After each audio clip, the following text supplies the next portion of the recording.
வணக்கம், இது ராஜபிரியன் ரிவ்யூ. எங்கள் அண்ணா ஆட்சி வந்துருச்சுல்ல, வெள்ளை அறிக்கை விடுவார். அப்போ பாரு எல்லாரும் கதற போகிறாங்க, கதற விட போகிறாரு திமுகவை அப்படின்லாம் சொல்லிட்டு இருந்தாங்கல்ல. இப்போ வெள்ளை அறிக்கை வந்துருச்சு, யாரும் கதறலை, எல்லாம் விழுந்து விழுந்து சிரிச்சிட்டு இருக்காங்க, ட்ரோல் பண்ணிட்டு இருக்கிறாங்க. நிறைய ட்ரோல் வீடியோஸை பார்க்க முடியுது. அதில் ஃபேமஸ் ட்ரோல் கண்டென்ட்லாம் இருக்குல்ல, இந்த டெம்ப்ளேட்டு. ஆர் சுந்தரராஜன் ஒரு படத்தில் வந்து ஒருத்தர்கிட்ட பேப்பரை கொடுப்பாரு, அவர் பேப்பரை திருப்பி திருப்பி பார்க்க அதில் ஒன்றும் இல்லை கீழே போட்டுரு அப்படின்னு வரல அது. அதுக்கப்புறம் பார்த்தீங்கன்னா வாழைப்பழ தோல் வலிக்கு ஓலைபீர் உயிர் ஊஷல் அப்படின்லாம் சொல்லுவாங்கள்ல அது. அப்புறம் 23ஆம் புலிகேசி படத்தில் 2 பேர் வந்து அந்த செய்முறை செய்வாங்கள்ல, அந்த மதுபானம், அதில் வந்து சிறிதளவு மண்புழுவை எடுத்து சேர்க்க வேண்டும் அப்படின்னு அது. அப்புறம் இன்னொன்று குறிப்பாக வடிவேலு காமெடி ஒன்று, பேங்க்கு கொள்ளையடிக்க போவார்.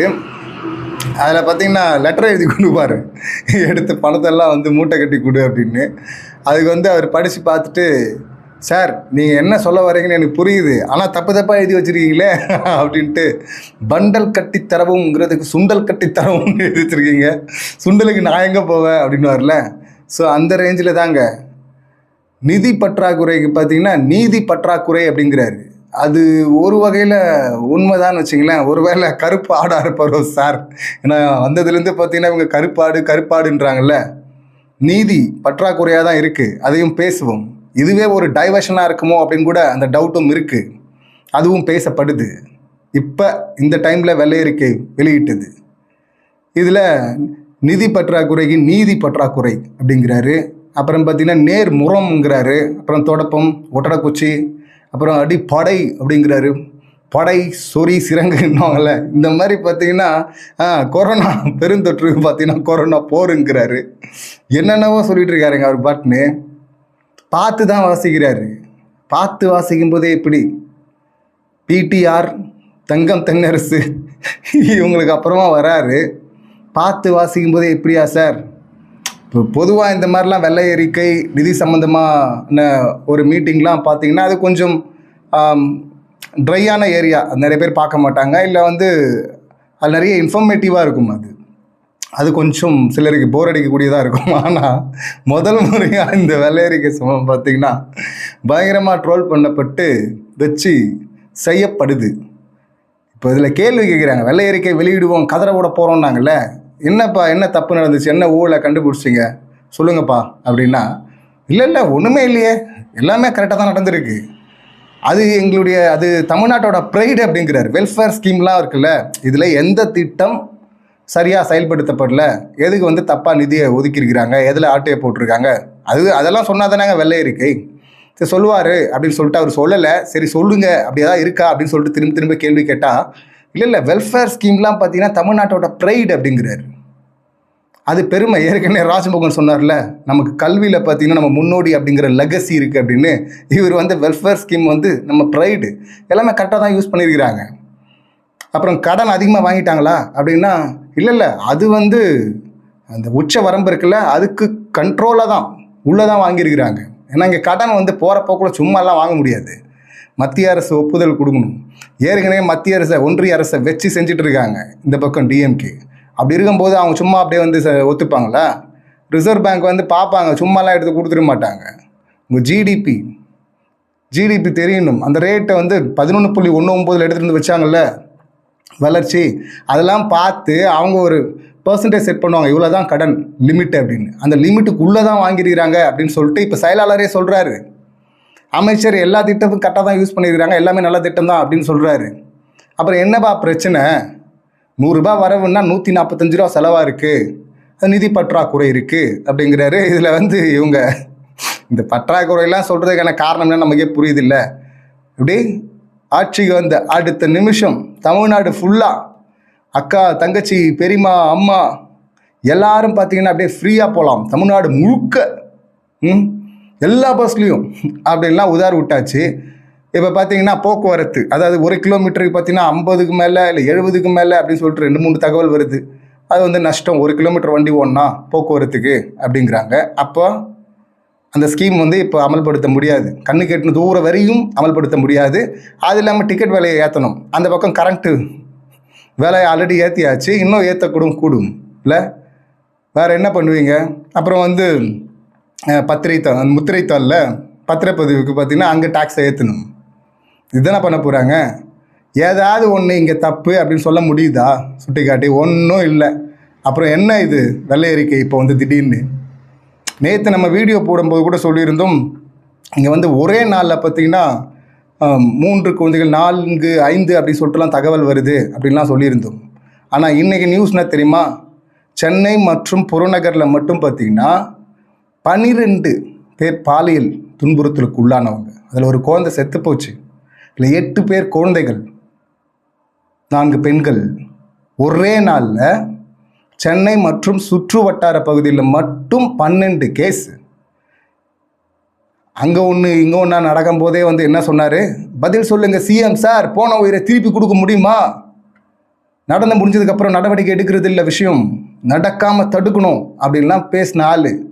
இப்போ எப்படா நடந்துச்சு இந்த மாதிரி? ஒரே நாளில் 12 கேஸு. இந்த மாதிரி இவ்வளோ நடக்குது. எல்லாம் சைலண்ட் மோடு, அவ்வளோதான். அங்கே போய் ஃபோட்டோ ஷூட் நடந்துகிட்ருக்கு. அங்கே போயிட்டு சந்திக்கலாம், முதல்வர், தப்பில்லை. ஆனால் இந்த எவ்வளோ பெரிய விஷயம். இதை சொல்லி தானேங்க வந்தீங்க ஆட்சிக்கு. வந்து இங்கே ஒரு வீடியோவாவது வெளியிட்டு பேசணும்ல, தடுக்கப்படும் அப்படின்னு சொல்லிட்டு, நடக்காதுன்னு சொல்லிட்டு 3 நாளும் போதே பதறிச்சு. இப்போ 12. ஆனால் திரும்ப பார்த்தீங்கன்னா இதை வந்து கண்டிக்கிறாங்க. முன்னாள் முதல்வர் கண்டிக்கிறாரு. சவடாலாம் விட்டுருந்தார்ல, இப்போ சைலண்ட் மோட்லேருந்து எப்போ வருவார் சிஎம்னு கேட்குறாரு. அங்கே போயிட்டு பார்த்தீங்கன்னா போன ஆட்சியில் நடந்ததில்லை அண்ணா யூனிவர்சிட்டி மேட்ரு, விளாத்திக்குளம் கேஸு, அதுதான் ஜட்ஜ்மெண்ட்டே வந்துருச்சு. அதை எடுத்துகிட்டு வந்து இங்கே முட்டு கொடுத்துட்ருக்கானுங்க. இன்னும் எதுக்கெல்லாம் முட்டு கொடுக்கணும் கொஞ்சம் கூட அறிவே இல்லைல்ல. இதெல்லாம் எப்பட்றா முட்டு கொடுக்க மனசு வருது? எதை சொல்லி வந்தீங்க? எதை ஹைலைட் பண்ணி வந்தீங்க? 12 கேஸா ஒரே நாளில் 24 மணி நேரத்தில்? எந்த இடத்துல போயிட்டுருக்கு பார்த்தீங்கன்னா? அதுதான் நான் முதல்ல சொல்லுவோம், இந்த தூய பியூரு அப்படின்னு வர்றாங்கல்ல, இவங்க நம்பவே கூடாது, இருக்கிறதுல டுபாகோருங்க இவங்க தான் அப்படின்னு. அது தெரியுது இல்லை ரொம்ப அப்பட்டமா. இப்போ ஒரு கேஸ் 2 கேஸை வச்சுட்டு அவ்வளோ தூரம் கத்துனீங்கல்ல, வாய்ஸ் சவடால் அவ்வளோ இருந்தது இல்லை. இப்போ வாயே திறக்க மாட்டீங்க, அதை பற்றி ஒருத்தரும் பேச மாட்டுறாங்க. இப்போ அதுலேருந்து ஃபுல்லாக டைவெர்ட் பண்ணுறது தான் இதுவா? வெள்ளை அறிக்கைன்னு வந்து விட்டதா? சரி, அதிலையாவது ஏதாவது உருப்படியாக இருக்கா? ஏதாவது கண்டுபிடிச்சிங்களா? இவ்வளோ நாள் இதுதான் ஒட்டிகிட்டு இருந்தீங்களா அப்படின்வாங்களே, அந்த மாதிரி தான் இருக்குது. இவ்வளோ நாள் இதுதான் ஒட்டிருந்தீங்களா? 2001 ஜெயலலிதா மேடம் ஆட்சியில் விட்டுருக்காங்க ஆல்ரெடி வெள்ளை அறிக்கை. அதுக்கப்புறம் 2021 பிடிஆர் பண்ணார் அது டிஎம்கே ஆட்சியில். ஆனால் இந்த மாதிரி காமெடியாக யாரும் பண்ணவே இல்லை. உங்களால் ஒரு குறையும் இங்கே சொல்ல முடியல. இப்போ வந்து நிதி பற்றாக்குறை இருக்குது அப்படின்னு சொல்கிறீங்கள. இதில் வேற இன்னொன்று எப்படி தெரியுமா திருப்புறாங்க இந்த டுபாகூர் கூட்டம்? அவர் கண்ணாப்பினா தமிழை கொண்டுட்டுருக்காரு. ஆள போகிறான் தமிழன் பாட்டு போடுறாங்க, பில்டப்பு. ஆனால் தமிழ் வந்து சாவுது அவருடைய வாயில். அந்த வீடியோலாம் ஆல்ரெடி சார் வந்து உருட்டு கட்டி எடுத்துகிட்டு பாஞ்சிருப்பார்ல, அங்கே சாவ சிறுவண்டி அப்படின்லாம் அந்த வீடியோஸ்லாம் வேறு திரும்ப இப்போ வைரல் ஆக்கப்படுது. கட்டை எடுத்து கொடுத்தா பாயிறதெல்லாம் நல்லா பாயிருங்களே, இங்கே வரமாட்டேங்குது. பார்த்து படிக்கும்போது இவ்வளோ தப்பா? ஒருத்தர் 2 பேர் எல்லாருக்குமே இப்படி தானா? இதில் குட்டி கதைன்னு வேற நடுநடுவில். இது எப்படி இப்போ திருப்ப ஆரம்பிச்சிட்டானுங்கன்னா, ஒருத்தர் மேலே 1.5 லட்சம் கோடி 1.5 லட்சம் ரூபா, 1,29,000 ரூபா சொல்கிறாங்க. ரவுண்டானிங் 1.5 லட்சம்னு வச்சிங்களேன். ஒருத்தர் மேலே 1.5 லட்ச ரூபா கடன் சுமை இருக்குது. இப்போ இந்த மாதிரி வந்து இவங்க தான் கட்ட போகிறாங்க ஒவ்வொருத்தராக. இல்லை, அது தெரியாமல் தான் சில தற்கொலைகள்லாம் வந்து காசு அனுப்புகிறேன்லாம் அனுப்பி அதை எடுத்து யூஸ் கூட பண்ண முடியாது. அது பேரிடர் காலத்தில் தான் அந்த மாதிரி டொனேஷன்லாம் கொடுக்க முடியும், அதை யூஸ் பண்ண முடியாது அப்படிங்கிறாங்க. இது தமிழன் படத்தில் ஷேர் பண்ணியிருப்பார்ல, இந்த மாதிரி கடன் ஒவ்வொருத்தர் மேலே எவ்வளோ கடன் இருக்குன்னு சொல்லிட்டு அந்த கடன்லாம் அடைக்கிறேன் அப்படின்னு சொல்லிட்டு இவர் ஒன்று பண்ண, அதை பார்த்து எல்லாரும் ஃபாலோ பண்ண, அப்படியே ஸ்டாம்பெல்லாம் கூட ரிலீஸ் பண்ணுவாங்களே, அது படம். இங்கே ரியலில் அப்படி நடக்காது. அது இந்த மாதிரி கணக்கு கடன்லாம் வந்து நீங்கள் யாரும் போய் கட்ட தேவையில்லை, அப்படி தான் பரப்புறது. ஒருத்தர் மேலே 1.5 லட்சம் கடன் வாங்கிட்டாங்களாம், 1.5 லட்சம் கடன் வச்சுட்டாங்களாம். கடன் சும்மா கொடுத்துருவாங்களா? யார் கேட்டாலும் அப்படியே எடுத்து கொடுத்துருவாங்களா? மத்திய அரசு வந்து ஒப்புதல் கொடுத்துருமா? ரிசர்வ் பேங்க் எடுத்து அள்ளி கொடுத்துருவாங்களா? இவங்களால் கட்ட முடியுமா? எவ்வளோ பேர் இங்கே எவ்வளோ சம்பாதிக்கிறீங்க, உங்களுக்கு உற்பத்தி எவ்வளோ, உங்கள் பொருளாதாரம் எவ்வளோ, ஸோ இவ்வளோ சம்பாதிக்கிறீங்க அப்படின்னா இவ்வளோ நீங்கள் உங்களுக்கு கடன் கொடுக்கலாம் அப்படின்னு ஒரு வரம்பு வச்சு தான் கொடுக்குறாங்க. அதுக்கு உள்ளே தான் இருக்குதுன்னு இவங்களே சொல்கிறாங்க. ஆனாலும் இன்னொரு பக்கம் பார்த்தீங்கன்னா சோஷியல் மீடியாவில் வந்து இந்த வாரியர்ஸ் வந்து பரப்புறது பார்த்தீங்கன்னா, ஐயோ 1.5 லட்சம் ஒருத்தர் மேலேயும் 1.5 லட்சம் கடன் வாங்கிட்டாங்க, வாங்கிட்டே எடுத்துகிட்டு ஓட்டாங்களா? வெல்ஃபேர் ஸ்கீம் தான் தமிழ்நாட்டோட ப்ரைடு அப்படின்னு சொல்லிட்டு உங்கள் நிதியமைச்சர் தான் சொல்கிறாரு. இந்த ப்ரைடு இருக்குல்ல, அந்த ப்ரைடு எப்படி வந்துச்சு, அந்த பெருமை எப்படி வந்தது? எல்லாம் வெல்ஃபேர் ஸ்கீமில் வந்து இன்வெஸ்ட் பண்ணது தானே. அதெல்லாம் எவ்வளவு திட்டங்கள், அந்த திட்டங்கள்லாம் தொடரணும். இதை காரணம் காட்டி அது முன்னாடியே வந்து இந்த முதல்ல 1000 ரூபா கொடுக்க மாட்டேன்னு சொன்னாங்க. அப்பயே வந்து முன்னாள் முதல்வர் சொல்லியிருந்தார், கஜானாலாம் காலி எல்லாம் கிடையாது, கஜானாவில் காசு இருக்குது, உங்களுக்கு திறமை இருந்தால் நீங்கள் கொடுக்கலாம், உங்களால் 2500 கொடுக்க முடியாது, 1000 ரூபாவது கொடுங்க அப்படின்னு சொன்னதுக்கப்புறமா தான் அதை கொடுத்தாங்களே. வந்து முதல்ல இவர் இல்லை உள்ளே வரத்துக்கு முன்னாடியே கஜானா காலி கஜானா காலிங்க அப்படின்னு கதறினவங்க தானே இவங்க. இது வந்து வெள்ளை அறிக்கை விட்டு கதரை விட்டுருவாங்களாம். என்ன கதரை விட்றீங்க, எங்கே இருக்குது? நீங்கள் கொடுத்த டேட்டாவில் 1 மாதமாக இதான் தேடிட்டு இருந்தீங்களா? அங்கே ஒரு குறையும் சொல்ல முடியலையே. ஆனால் குறை இங்கே பெரும் குறை வந்து இங்கே சட்டம் ஒழுங்கில் இருக்குது. சிங்கப்பெண் படை அமைச்சாச்சு, போய் ரீல்ஸாக போட்டு தள்ளுறாங்க. ஆனால் 24 மணி நேரத்தில் 12 கேஸ் எப்படி வந்தது? இதில் ஒரு குழந்தை செத்து போச்சு. அந்த குழந்தைய வந்து வேறு இடத்துல மக்களை டைவெர்ட் பண்ணிட்டு வேறு இடத்துல போய் அடக்கம் பண்ணுறாங்க அப்படின்லாம் நியூஸ் வருது. இப்படி டைவெர்ட் பண்ணிட்டா ரோட்டுக்கு ஏன் வராங்க? பதறும் இல்லை, பார்க்குற ஒவ்வொரு வீட்லேயும் குழந்தைகள் இருக்குல்ல, பதறுவாங்கல்ல ஒவ்வொரு பெற்றோரும். அதனால தானே ரோட்டுக்கு வர்றாங்க. அவங்களுக்கான சரியான பாதுகாப்பை வந்து உறுதி பண்ணுவோம் அப்படின்னு சொல்லிட்டு அதை பேசாமல் அங்கே ஃபோட்டோ ஷூட் நடக்குது. இவங்க தானே சொன்னாங்க, அந்த பக்கம் தூய்மை பணியாளர்கள் போராடிட்டு இருக்கிறாங்க, இவர் கூலி படம் பார்க்க போயிட்டாரு அப்படின்னு. ஒருத்தங்க போராடிட்டு இருக்கிறாங்க, மினிஸ்டர் பேசுகிறாரு, மேயர் பேசுகிறாங்க, பேச்சுவார்த்தை நடக்குது. ஆனால் சிஎம் வந்து கூலி படம் பார்க்க போயிட்டாரு அப்படின்லாம் சொன்னீங்கல்ல. இங்கே செத்துட்டு இருக்காங்க, இங்கே இவ்வளோ பேர் பாதிக்கப்பட்டு இருக்கிறாங்க. குழந்தை செத்து இருக்கு, 3 வயசு குழந்தை. 12 கேஸ், 12 பேர் பாதிக்கப்பட்டிருக்கிறாங்க. இங்கே வந்து ஃபோட்டோஸ் வந்துட்டுருக்கு, சிம்ரன் கூட இருக்கிற ஃபோட்டோ, இன்னும் சில நடிகர்கள் கூட இருக்கிற ஃபோட்டோஸ்லாம். அதெல்லாம் எடுங்க, மற்ற டைமில் எடுங்க. இந்த மாதிரி நடக்காத விஷயம், கேள்விப்படாத விஷயம் ஒன்று நடக்குது இல்லை, அப்பயாவது வந்து பேசணும்ல. அட்லீஸ்ட் வீடியோ போட்டாவது பேசுங்களா சார், பேசணும்ல, எதிர்பார்ப்போம்ல. வாயை திறக்காமல் சைலண்ட் மோடில் போயிட்டா அதை தான் காட்டாட்சி அப்படின்னு சொல்லிட்டு எதிர்க்கட்சி தலைவர் விமர்சனம் பண்ணுறார். இந்த காட்டாட்சி வந்து சீக்கிரமாக ஒழியும் அப்படின்னு. அந்த லெவலில் தானே போயிட்டுருக்கீங்க ஆட்சி. நீங்கள் தானே சார் போட்டீங்க. இன்னும் அப்படியே திறமைசாலிகள்லாம் போட்டோம் நாங்கள் அதிகாரத்தில், போலீஸ்லாம் வந்து சஃபில் பண்ணிட்டோம் அப்படின்லாம் போட்டிங்கல்ல. அந்த திறமையான அதிகாரிகள்லாம் என்ன பண்ணிட்டு இருக்கான்னு கேட்குறாங்க. என்ன பண்ணிட்டு இருக்காங்க? சிங்கப்பெண் படம் என்ன பண்ணிட்டு இருந்துச்சு? நார்மலாக இருக்கிற காவல்துறை ஆய்வாளர்கள், காவலர்கள் என்ன பண்ணிட்டு இருந்தாங்க? எப்படிங்க 24 மணி நேரத்தில் 12 கேஸு? இதுவரை கேள்விப்படவே இல்லையே. இதுக்கெல்லாம் எப்படிங்க முட்டு கொடுக்க முடியும்? இதுக்கும் 6 மாதம் டைம் கேட்பீங்களா? நேற்று 3 நாள்னும் போதே கேட்கும் போதே பதறிச்சு. இப்போ 12ன்னும் போது என்ன சொல்கிறதுனே தெரில. இது என்ன அடுத்து எங்கே போகும் தெரில. இதுக்கெல்லாம் கூட வந்து முட்டு கொடுத்துட்ருக்கானுங்க. இப்போ சரி, இப்படி ஒன்று வருது டைவர்ஷன். இதை டைவெர்ட் பண்ண தான் ஏற்கனவே கோவை சம்பவம் மாதிரி அங்கே சேலத்தில் ஒருத்தன் பண்ணிட்டான் கட்சிக்காரன்.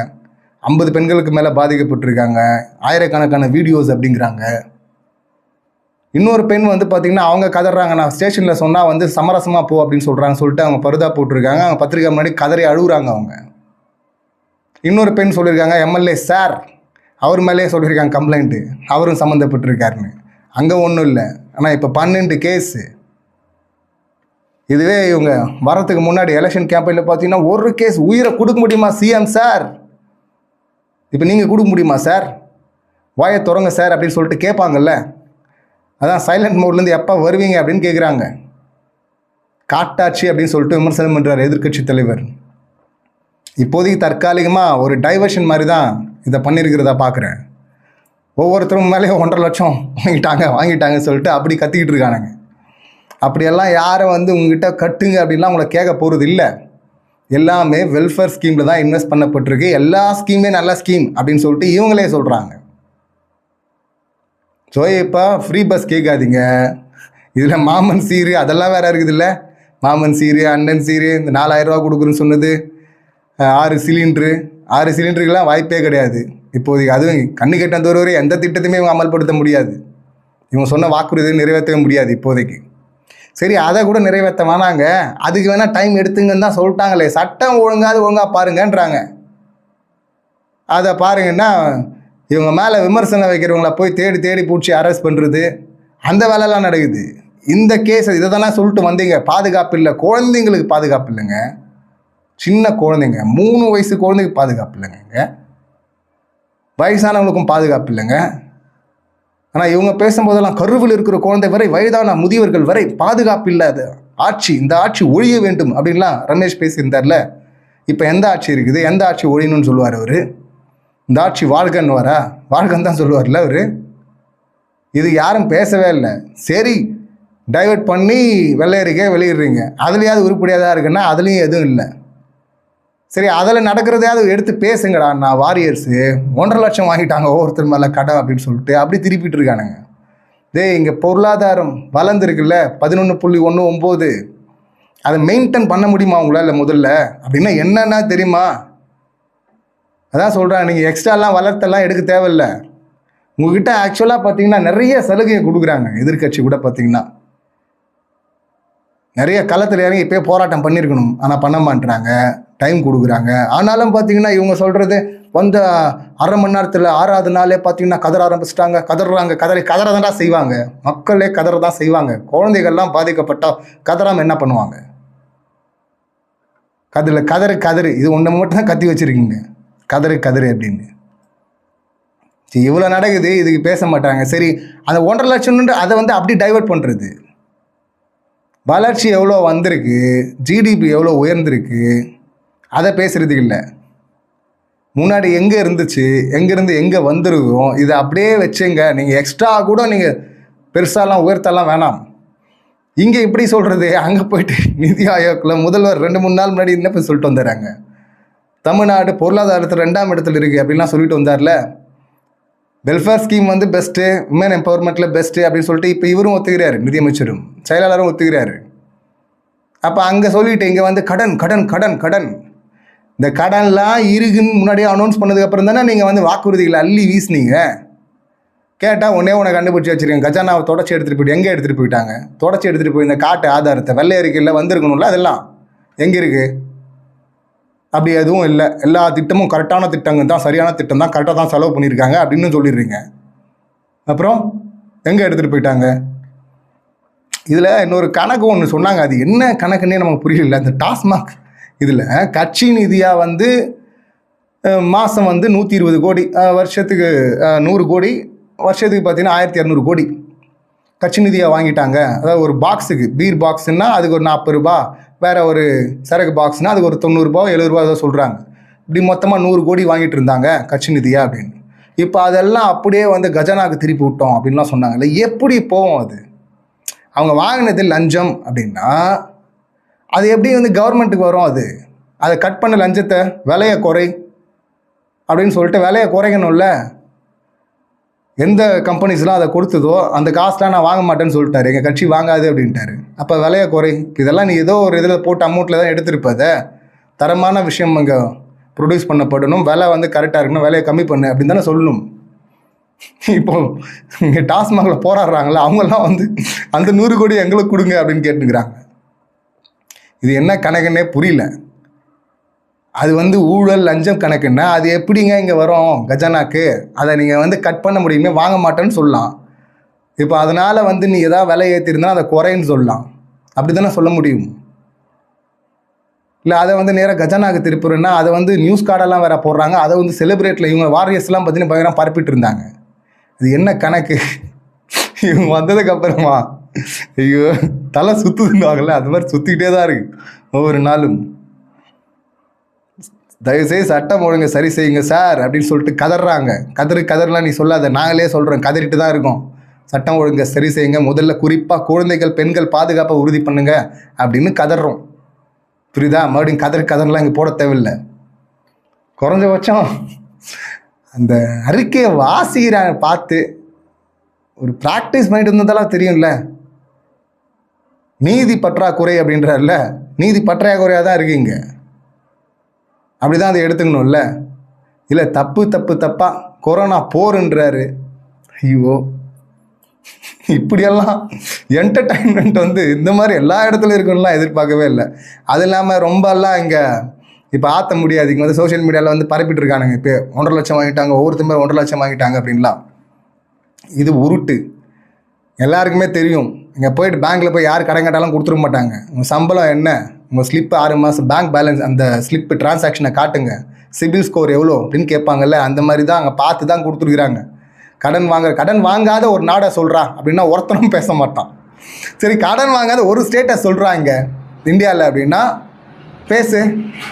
கடன் வாங்காத ஸ்டேட் எது சொல்லு, அது வாயே திறக்காதுங்க.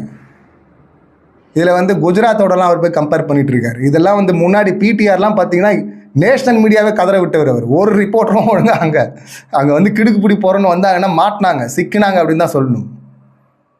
அங்கே பிடிஆராக இருக்கட்டும், தங்கம் தென்னரசாக இருக்கட்டும், 2 பேருமே சொன்னது என்னென்னா, இங்கிருந்து எல்லாம் வாங்கிடுறீங்க, வாங்கிட்டு வரியா திருப்பி கொடுக்கும்போது பார்த்தீங்கன்னா பாதிக்கும் குறைவாக கொடுக்குறீங்க எங்களுக்கு. ஆனால் அதை எடுத்துகிட்டு போய் உத்தரப்பிரதேசம், ராஜஸ்தான், பீகார் இந்த மாதிரி கொடுத்துட்ருக்கீங்க அப்படின்னு சொல்லிட்டு 2 பேருமே குற்றச்சாட்டை வச்சுருக்கிறாங்க. தங்கம் தென்னரசுலாம் பார்த்தீங்கன்னா அவர் அதிமுக ஆட்சியோட சேர்த்து தான் பேசினார். 2014 24 வரையும் அப்படின்னு சொல்லிட்டு அவர் பேசின அந்த கொடுத்த தகவல்லாம் இருக்குது. பாதிக்கும் குறைவாக தான் கொடுத்துருக்கீங்க, எங்கிட்ட இந்த இவ்வளோ வாங்குறீங்க, வாங்கினதில்லை 10 ரூபா வாங்குறீங்கன்னா 3 ரூபா தான் கொடுக்குறீங்க அப்படின்றாங்க, ரிட்டர்ன் பண்ணுறீங்க. இதில் இவ்வளவு நெருக்கடியில் தான் இவங்க இவ்வளோ திட்டங்களை செயல்படுத்தினாங்க. டிஎம்கே ஆட்சி இவ்வளோ திட்டங்களை செயல்படுத்துனது மட்டும் இல்லாமல் அங்கே 2000 கோடி, இன்னும் 2 வருஷம் 4000 கோடியை நீ மும்மொழி கொள்கை ஏற்றுட்டா தான் கொடுப்ப அப்படின்னு சொல்லும் போது, நீ கொடுக்கலனாலும் பரவாயில்ல, 10,000 கோடி லாஸ் ஆனாலும் பரவாயில்ல, நான் எங்கள் மாணவர்களுக்கு எதிரான திட்டத்தை நான் ஒத்துக்க மாட்டேன் அப்படின்னு சொல்லிட்டு நின்னாங்கல்ல, அந்த நெருக்கடியிலையும் நடத்தினாங்கல்ல, அந்த மாதிரி சவால் விட்டு நடத்த முடியுமா உங்களால்? இந்த வர்றாங்க 18ஆம் தேதி. இப்போ வெள்ளை அறிக்கையில் ஒரு குறையும் இல்லை அப்படின்னு சொல்லும் போதே ஒரு சிரிப்பாக தான் இருந்துச்சு. ஏன்னா 18ஆம் தேதி ஃபேஸ் பண்ணி ஆகணுமே, வருவாங்கல்ல எதிர்கட்சி உள்ள சட்டமன்றத்தில். இப்போ ஓட்டாங்கன்னு உருட்ட முடியாது. அவங்க வெளிநடப்பு பண்ணுறேன்னு சொல்லிட்டு தான் போனாங்க. நீங்கள் பதில் சொல்லியிருந்தால் அது வெளியே வந்திருக்கு போகுது, சட்டமன்ற குறிப்பில் இருந்திருக்கு போகுது. ஆனால் அவர் தான் பதில் சொல்கிறதுக்கு ஆளே இல்லையே, போயிட்டாரே அப்படின்னாங்களே. இதை வர்றாங்க, மொத்தமாக வர்றாங்க 18ஆம் தேதி வச்சு செய்ய போகிறாங்க. பார்ப்போம் என்ன கதர், அப்போ யார் கதறாங்க, என்ன பஞ்ச் டைலாக்லாம் வருது. இப்போ ஆதவ் கூட சொல்லியிருந்தார்ல, அது ஐயோ இன்னொன்று உருட்டிருக்காரு பாருங்க. நேற்று தான் நம்ம சொல்லியிருந்தோமா, இங்கே நீங்கள் படித்தா, எஜுகேஷன் படித்தா நீங்கள் சம்பளத்துக்கு வேலை செய்யலாம், இதே ஸ்போர்ட்ஸில் நம்பர் 1 வந்தால் நீங்கள் பில்லியனர் ஆகலாம், மில்லியனர் ஆகலாம் அப்படிலாம் உருட்டிருந்தார்ல. இது மட்டும் இல்லைங்க, இந்த ஆள் ஒன்று மட்டும் இல்லை, இன்னொன்று போயிட்டு தேவையில்லாமல் சீண்டிருக்காரு. விவசாயத்தை விட ரொம்ப கஷ்டமாக ஸ்போர்ட்ஸ். ஏன்னா 5 மணிக்கு எழுந்து 6 மணிக்கு கிரவுண்டில் இருக்கணுமா. விவசாயம்னா என்னன்னு தெரியுமா சார் உங்களுக்கு? முன்னப்பின்ன பார்த்துருக்கிறீங்களா? என்ன கம்பேரிசன் இது? நீங்கள் ஒரு ஸ்போர்ட்ஸு அதோடைய இம்பார்ட்டன்ஸை சொல்லணுன்னா அதை ஸ்ட்ரைட்டாக சொல்லுங்களேன். அதுக்கு உதாரணம் யாரெல்லாம் வளர்ந்துருக்காங்களோ அவங்கள காட்டுங்களேன் ஸ்போர்ட்ஸில். அப்படி பாருங்கள், இப்படியெல்லாம் வளர்ந்துருக்காங்க, நீங்களும் அது மாதிரி வாங்க அப்படின்னு சொல்லுங்களேன். இல்லை வந்தால் இவ்வளோலாம் பெனிஃபிட் இருக்குன்னு சொல்லுங்களேன். அதை விட்டுட்டு எப்போ பாரு இன்னொரு ஃபீல்டோட எடுத்துகிட்டு போயிட்டு படிக்கிறத விட இதுதான் அப்படிங்கிறது, விவசாயத்தை விட இதுதான் அப்படிங்கிறது, அப்போ 2ம் வேஸ்ட்டாக. அதெல்லாம் என்ன கம்பேரிசன் இது? என்ன அறிவு இது? முதல்ல இதில் வேற உதார் விட்டுருந்தார்ல ஸ்கெட்செல்லாம், உதவிக்கு தான் ஸ்கெட்சுங்களா. இப்போ வர போகிறாங்க. ஏற்கனவே சொல்லியிருந்தார்ல, நான் எழுந்து பேசுகிறதுக்கு ரெடியாக இருந்தேன், ஆனால் தளபதி அண்ணன் தான் சொல்லிட்டாரு, இங்கே இப்போ வந்திருக்கிறது இந்த ஃப்ளோர் டெஸ்ட்டுக்காக தான், வேறு எதுவும் பேசாதீங்கன்னு சொல்லிட்டாரு, அதனால தான் கண்ட்ரோல் பண்ணிட்டுனார்ல.